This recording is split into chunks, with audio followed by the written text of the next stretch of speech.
PreSonus Fader Port, вторая версия. Когда-то давно на канале мы делали обзор на версию номер 1. Настало время поговорить о второй модификации. Это по-прежнему контроллер, который помогает при работе цифровой рабочей станции, но с некоторыми изменениями, о которых мы сегодня с вами и поговорим. Друзья, здравствуйте и добро пожаловать на канал «Давай запишем». Здесь мы с вами говорим о Pro Audio.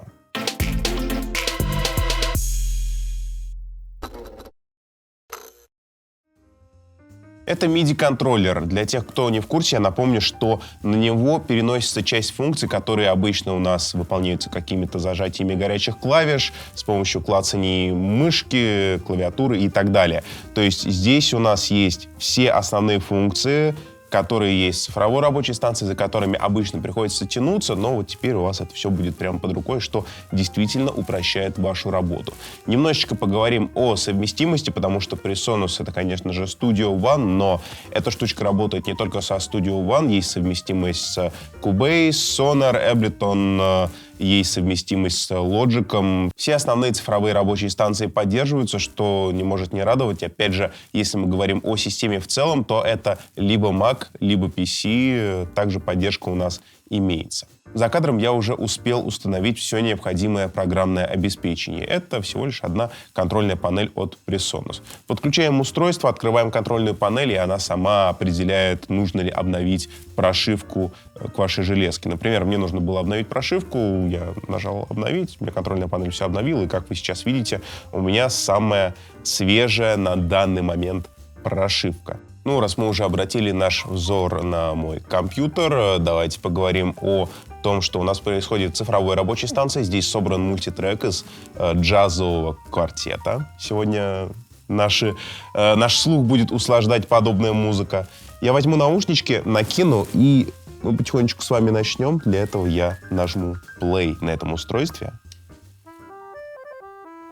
И, как вы слышите, музыка уже заиграла. И, опять же, это очень классная фишка подобных контроллеров. Весь вот этот основной функционал в виде старта записи, в виде воспроизведения, перемоток различных, регулировки фейдеров, опять же, все вынесено сюда. То есть это тактильное управление, что намного быстрее и, на мой взгляд, намного удобнее, чем елозение мышкой по столу. Ну, как это все работает? Давайте выберем какой-нибудь канал. Ну, вот, скажем, группу с барабанами. И просто уведем ее. Все, барабанов нет. Есть какие-то звуки, призвуки от барабанов, которые являются взаимопроникновениями в другие микрофоны, потому что это все-таки живая запись была. Но факт, оп, и все. Это моторизированный фейдер, то есть независимо от того, как мы его настроим, при переключении на следующий канал он у нас вернется в то положение, в котором и работает канал. Логично, что когда мы возвращаемся обратно, фейдер тоже возвращается. Конечно же, с помощью моторизированного фейдера очень круто прописывать автоматизацию. И давайте я вам покажу это на примере, ну, скажем, гитарного трека. Так. Включим запись. Так. И чтение у нас. Теперь слушайте, что происходит с гитарой.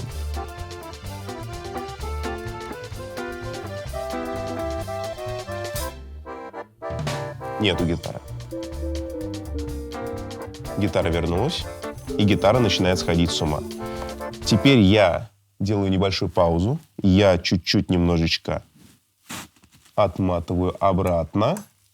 И давайте послушаем результат.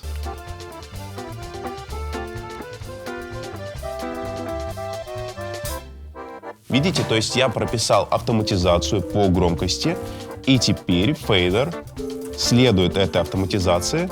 Все, что я накуролесил, фейдер будет это повторять.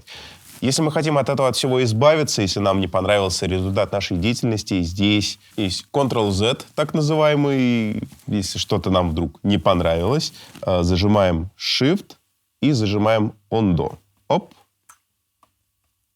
Оп. Все. Пришло на круги своя. Отжимаем запись. Точнее, сначала Shift, потом отжимаем запись и чтение автоматизации. Думаю, можем запуститься снова, послушать прекрасную музыку. Почему я нажал сейчас Shift? Потому что функция Ctrl-Z у нас вынесена вот в такое серое поле. И это отличие от прошлого фейдер-порта. Почему сюда мы можем поместить намного больше функций? Потому что у нас как бы есть два рабочих слоя. Первый слой основной, он делает все то, что у нас написано на самих кнопках. Второй слой, зажимаем Shift, и работает функция, которая дана внизу. Так, вот сейчас, кстати, отличный момент, чтобы вернуться на самое начало. И я вам покажу еще одну функцию, чтобы музыка у нас не останавливалась. Что мы делаем? Мы включаем закольцовку.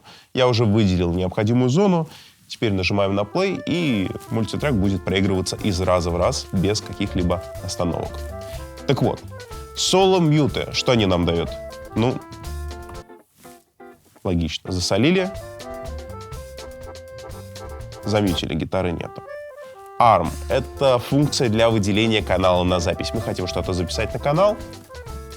Ну, сейчас она отжата. Сейчас она нажата. Видите, что там мигает вот этот огонечек. Выбрали сразу несколько каналов и начали запись сразу на несколько каналов. Shift — второй слой, о котором я уже говорил. Ну, функция байпаса, тачи — это все для записи, для различного вида записи. Тач, лач, о них я уже как-то вам рассказывал, сейчас углубляться не буду. Записи и воспроизведение автоматизации. Причем можно автоматизировать не только громкость, можно автоматизировать какие-то параметры в ваших плагинах, допустим, обрезные фильтры, параметры компрессора и так далее. Можно выбрать, какой именно функционал будет исполнять вот эти вот кнопочки, вот эти вот крутилочки. Все у нас дано здесь. Например, вот сейчас эта штука работает в режиме scroll. То есть, если я буду ее крутить, мы получаем прокрутку по мультитреку. Если я перехожу в режим канала, то мы уже получаем прокрутку по каналам. Опять же, если мы откроем мастер, точнее миксер, мы видим, что здесь у нас, также идет вот прокруточка по всем каналам, которые есть в нашем мультитреке. Вот.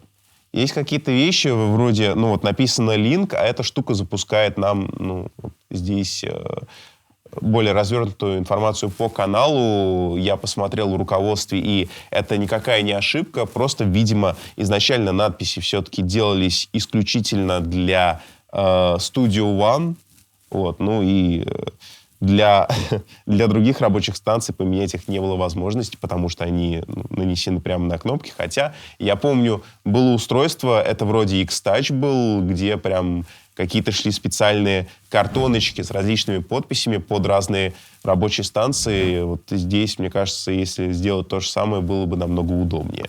Так, конечно же, панорама. Панораму мы с вами посмотрим. Давайте на солирующем инструменте посмотрим панораму. Заходим в панораму и прокручиваем. Сначала в одно ухо, второе ухо. Возвращаем на центр. Люблю такие моменты в наших роликах, потому что вы сразу можете понять, а правильно ли у вас подключена техника или нет. В ту ли сторону. Так, прокрутка, канал. Есть мастер, причем мастер, вот этот фейдер, он у нас все еще отвечает за канал, солирующий, да? А за мастер отвечает крутилочка. Давайте я открою. Так, давайте я даже перейду, чтобы это визуально было видно. Идите, да? Мастер у нас меняется, но я не хочу его особо крутить, чтобы не менять общий звук, который мы с вами записываем. Так, дальше у нас есть, как я уже делал, клик — это вызов микшера. Section. Вот, кстати, это еще одна прокрутка, но она такая немножечко звуковая. Что я имею в виду? И в обратную сторону. И можно кнопками. Короче, все то же самое, что и скролл, но при этом звук остается. Немножко странный. Скретчевый, будто вы пластинку елозите, да?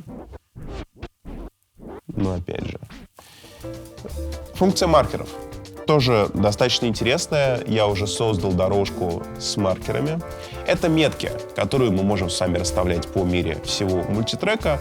И достаточно удобно к ним возвращаться. Допустим, таким образом можно отметить начало куплета, начало припева и быстренько между ними скакать. Поставим меточку здесь, прокрутим меточку здесь и прокрутим какую-нибудь меточку здесь, к примеру.